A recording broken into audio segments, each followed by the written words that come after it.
All right, here we go. Hi, Alan. This is Philip calling from Switzerland.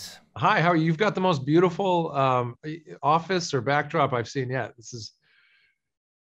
Where Thank are you you so right now? much. I'm glad I'm in my small studio here, a little bit outside of Zurich in Switzerland. Nice. And actually, we built this during the lockdown. I had a lot of time and a lot of empty space. So, yeah, here we go. Nicely done. Looks great. Congratulations. Thank you so much. Congratulations to you for your show Reacher. What an awesome show. Thank What a you. roller coaster ride. Oh, So thank you. I'm much glad you feel that way. Thank action. you. Yeah. What can audience expect in your words, in your opinion? Sure. I think I would describe the show as like wildly fun for anybody to enjoy. I've been saying one thing I sort of detest about shows is when you try and settle into one and it takes itself too seriously, or a protagonist takes itself too seriously. This is not that. This is fun. When you read the books, yeah, at least in my experience, I would laugh out loud at least once a book. I mean, I found them to be rather comedic, and that stems from Reacher's sort of smart ass sense of humor.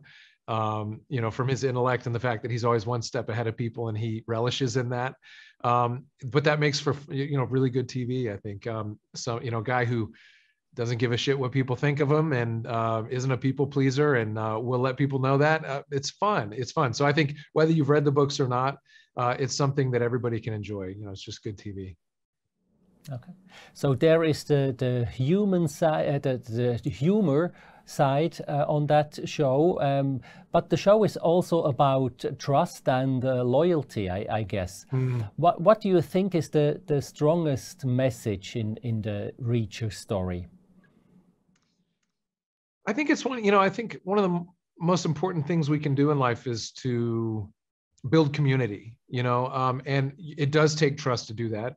It takes faith in one another to do that. And it's hard. And we have to be willing to lose something, some part of ourselves, or to give up. We have to be willing not to win. And there's a lot of risk in that. And that keeps a lot of us behind some pretty high walls, I think you get to see some of those themes in the show. And when we do give in and it does work out, and relationships get a flourish, I think there's a few things that are more satisfying than that. So it's kind of a good reminder that sometimes it's worth the risk. Okay, yeah. I hear after Tom Cruise in both films, they looking for a slightly taller guy. Is that correct? Yeah, well, the stilts they put me on work, so I'm 5'2", and you never know it. No, but look, Reacher is what he is in the books, and there's a shot now, sort of on two fronts to tell this story well, and that's via Amazon streaming platform, which, affords us the opportunity to tell the story of Killing Floor or one of these books over the course of 8 episodes. So we have the time that we need to explore these characters and situations the way that they deserve. But we can also, there was a lot of effort put into finding a Reacher that fit the description, and a lot of that doesn't have it is out of my control. So the stars just happen to align for me. I happen to be the right size and come available at the right time, and just all worked out. So I come at this with a lot of gratitude. Okay. How tall are you, by the way? Barefoot, I'm 6'3". Okay. So when they put so when they put my giant boots on, I'm 6'5". Okay. Okay, and you're in great shape. I'm a little bit jealous, I have to say. So how much workout are you doing in a day or in a week? So it's not easy walking around at 235. I would work out 5 days a week. Built a gym in my house. It stares you in the face and shames you. I love cupcakes and cookies as much as anybody. And when you're staring at a gym eating one, you're very conflicted. I'd punish myself for my sugar fiending habits, and I'd hop in the gym and on a treadmill, and off we go. But yeah, I did bulk up for the role. I put on 30 pounds, and I was pushing weights 5 times a week for that. Okay, but a role like this comes with a lot of discipline, I guess. When I hear this. Yeah, absolutely. I mean, look at who Reacher is. He's a former military police officer. He's somebody that would hunt down some of the best soldiers in the world who had gone AWOL. That takes a lot of discipline to become the kind of the kind of detective that he is. It comes across in his posture, his body language, his how physically imposing he is, his mental fortitude. I mean, yeah, I mean, to bring all that to life takes effort. It's not as easy as, it's almost laughable how in the books, it says that his workout routine consists of him getting out of bed and stretching, like yawning and stretching. I wish it were so easy. Yeah. So, but I want to honor what's on the page. I want to give the fans what they deserve. And if that takes a little more discipline and exercise than Reacher needs, so be it. Okay.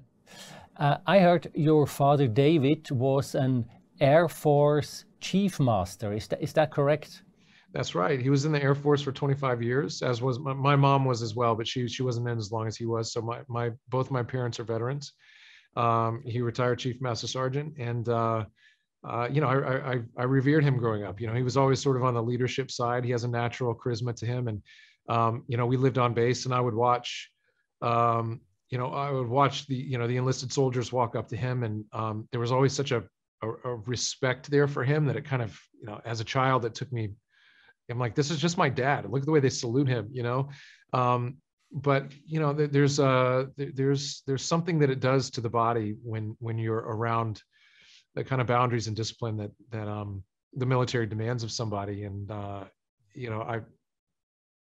I've seen it my whole life, so I it was easy for me to sort of breathe in that posture, as it came time to play Reacher. But yeah, I'm grateful for what that gave me.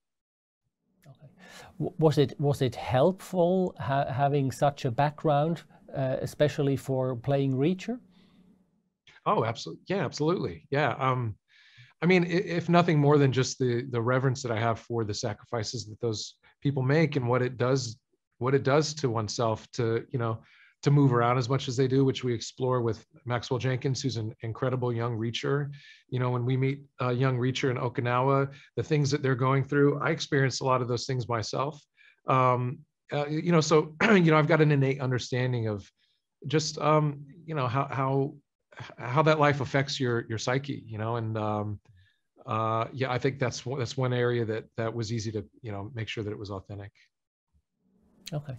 And I also read you have German roots. What do you know about that? Yeah, you just see my ancestry.com test. I think I did take a DNA test to find out what I was. Yeah, there's some German back there. And you want to know something funny that I don't know. I certainly believe in the science of epigenetics, but to see it strike so close to home is eerie. I have always been a wanderer, like Reacher. I have never been satisfied with staying in one place at one time. There's no, rather, just my own discontent. At 16, I started running away from home, and I would rather live in a truck behind a grocery store dumpster than stay at home, and be told how to live and, how to experience the world. And I was out, at 18, I moved into the projects because it's all I could afford. I'm a wanderer. But the first time in my life that I ever felt content to settle down somewhere was when I walked into this cabin in North Georgia in the mountains, the beginning of the Appalachians. And I remember turning to my wife and I said, I've never felt such a connection to a place. I feel like I could stay here forever and never feel like I need to wander. And she was like, oh, that's interesting. Can you hand me the bread? I'm making peanut butter and jelly for the kids. And they're, we're back to life.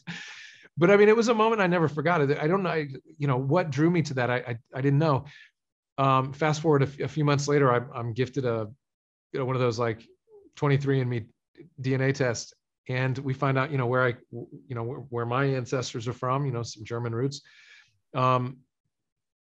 it tracks where those genetics sort of land when those people came over to the U.S., to our North America, and almost you could drop a Google pin on a map with where my early forefathers on this side of the pond were in the Appalachians.